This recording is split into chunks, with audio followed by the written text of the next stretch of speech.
এক প্রাইমারি স্কুলের শিক্ষক বলছেন যে দাদা খুব দুঃখে আছি। আমি কেন বলবো, আমি তো সরকারি চাকরি করছি প্রাইমারি স্কুলে, তার সাথে সাথে একটা ব্যবসাও দাঁড় করিয়েছি, ভালোই চলে যাচ্ছে সংসার, কিন্তু লোকজন সারাক্ষণ খোঁটা দেয় তোর টাকার কেন এত চাহিদা, যে তোকে সরকারি স্কুলের চাকরি করেও তোকে, মানে সরকারি স্কুলে চাকরি করেও তোকে কেন আর একটা বিজনেস করতে হচ্ছে, তোর কি চাই টাকার এত লোভ? বলে আমাকে সবাই বলে বেড়াচ্ছে আর আমার নাকি টাকার প্রচুর লোভ।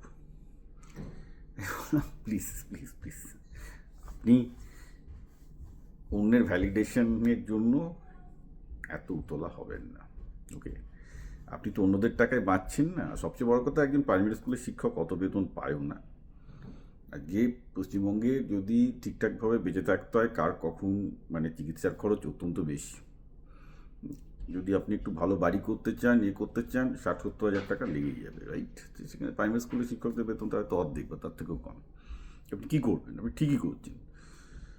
আমি একটা কথাই বলবো যে অন্য কে কী বললো না, ওই সব ভাবলে পৃথিবী চলে না। এই যে ভিডিও করছি, আমি যদি অন্যের কথা শুনি যে আমি আইআইটিয়ান, আমি একজন সায়েন্টিস্ট, আমি একজন প্রফেসর হয়েও কেন এই রিল করছি, তাহলে কি আমি এই রিলগুলো বা ভিডিওগুলো করতে পারবো? হবে না। এবার আমি করছি কারণ আমি চাই যে লোকজন কিছু শিখুক, বা ধরে নিন যে আমি আপনাদের সাথে মতের আদান প্রদান করছি, বা কোটা করতে আমার ভালো লাগবে, সিম্পল অ্যাজ দ্যাট। তো এগুলো এত কিছু ভেবে লাভ নেই। কে আপনাকে ভ্যালিডেট করলো, মানে আপনি বন্ধুদের ভ্যালিডেশন, বইয়ের ভ্যালিডেশনের উপর বাঁচতে পারেন না। That's not way you can survive, right? ওগুলো আপনাকে মন থেকে সরিয়ে নিতে হবে যে আপনি আপনার মতো, আপনার একটা অর্থের চাহিদা আছে, সেই চাহিদা অনুযায়ী আপনি কাজ করছেন, সৎপথে কাজ করছেন।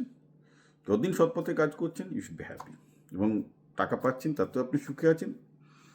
Late your relationship view to money. আপনার সম্পর্ক আপনার টাকার সাথে হোক। আপনার বন্ধু বান্ধব এক কান দিয়ে শুনুন, এক কান দিয়ে বার করে দিন। ওদের শুধু এইসব যখন বলবে, আপনি বলবেন ঠিক আছে, আমি অর্থ পিশাচ, কিন্তু তোর টাকার যখন দরকার হবে চিকিৎসার কারণে, তোরা তো আমার কাছে আসবি, তখন আমি তোদের টাকা দেবো, আমি না বলবো না।